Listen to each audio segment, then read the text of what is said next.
Right guys, so before we start, I just want to show you some pictures and run through just how far this truck's come from when we picked it up down in Pwllheli in North Wales. Sat there rotting away for 10 years, soaking up that sea air, going crusty and rusty, to stripping all the bodies off, going through all the running gear, doing over 120 foot of welding just on the bodies alone, repairing all this screen frame, taking all the intercooler out, radiator out, going through the truck mechanically front to back, repiping it all, rebuilding all the rams, stripping all the interior out. It was damp, it was mouldy, the roof was leaking, it was in an absolute state, to getting it to this point. So here we go.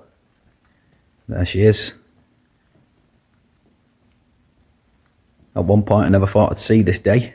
It's took that much work, a hell of a lot more work than we thought it was going to be. But I suppose these things always are. Well, we didn't give up. Lots of late nights, lots of hard work, lots of dedication. We finally got it to this stage where we're now ready for bolting on all the nice new shiny parts, all the refurbed body pods, refurbed flyer, all the new LED marker lights can go on, all the new rear lamps, all new winch cables. Take you around here. Look at the shine on that. Absolutely mint. Right, so that is enough of that. Let's crack on. So this is now the start of another evening on the 143. We've took all this masking paper off, all this stuff. We've got our chambers unmasked, airbags. We were going to take these off, but we just literally run out of time. I mean, we was here till gone 1 o'clock in the morning, trying to get this prepped and painted. We've now also got our tank brackets and straps painted. I do need to cut some rubber pads for these to sit on, which I'm going to do very shortly. And the same again on the front, cut some narrow rubber straps for the tank straps. This will then bolt on here. Got some nice new shiny bolts to put in there as well, which now means we can get our nice shiny fuel tank back on the truck.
Right, so that is the fuel tank now on. Felt like the professional struggler tonight. That was an absolute pain in the backside to get on there. But it's on. I just need to put the stack pipe in now and get it piped up. And put the shut-off valve onto the bracket, which fits on down there, on that little tab.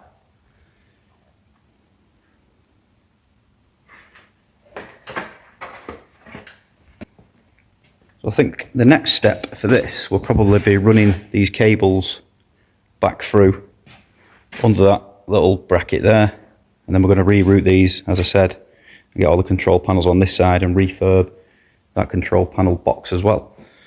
We're going to clean up all these cables, probably put them in some conduit just to make them look a bit tidier. So I think that will be the next step. Right, so I have now secured all these pipes all the way down the inside of the chassis, right down there, and all the way up here.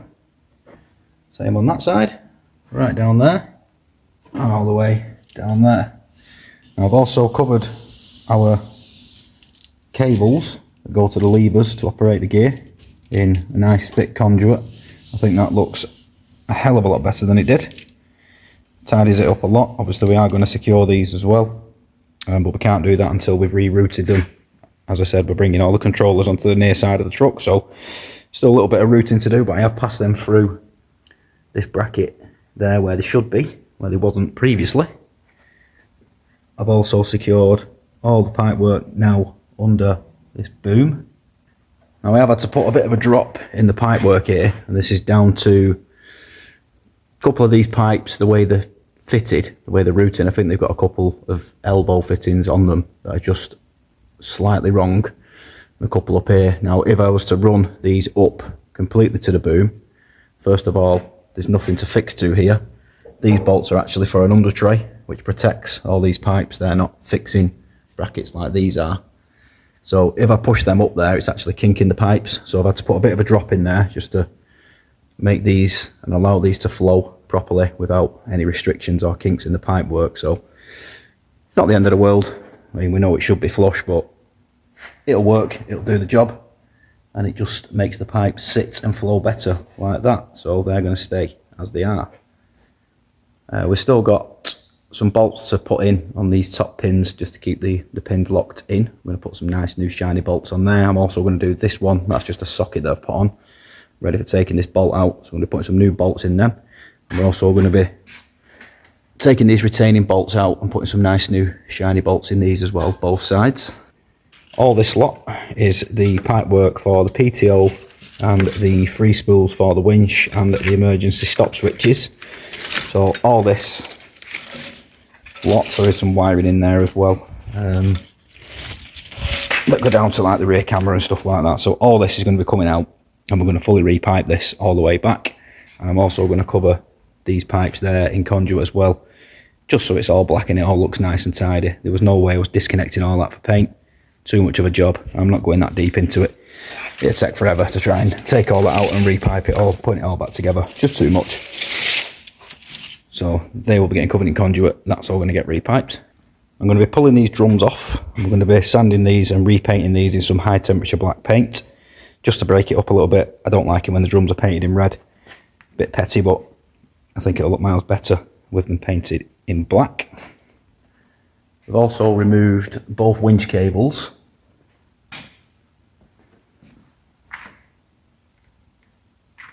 Which are now there. We've took these out because these are probably very old cables. There is a couple of little kinks in these, and also these hooks on the end are not the best. That one is actually broken. The hook on that's completely broken. We don't know how strong these are. We don't want to risk it. So we're going to be putting some new cables in, and they can go in the bin. And we've also took the old springs out of here. They was wrong. One was bigger than the other. They was all bent and stretched and all sorts. So we've took them out. We're going to put some new ones of them in there as well. So when we went to view this truck, we drove down with some tray plates with the intentions of actually driving it back. We took one look at it and the tray plates immediately went back into the car. We just knew there was no way this was driving home. We didn't even know if it was going to be savable. At one point we felt like giving up, but we didn't. We pressed on. Late nights, hard work, dedication. And there she is. Looking really, really well now. These wheel arches to do and the drop wings. Tom's took all the panels, all the removable panels, the front grille, the corner panels, all the dash trim, the wheel arches. So I hope you've enjoyed this episode, guys, and I hope you like the way this has turned out so far. Don't forget to drop us some comments, guys. Smash that subscribe button. Give us a thumbs up. Let us know what you think. Hope you're enjoying this restoration.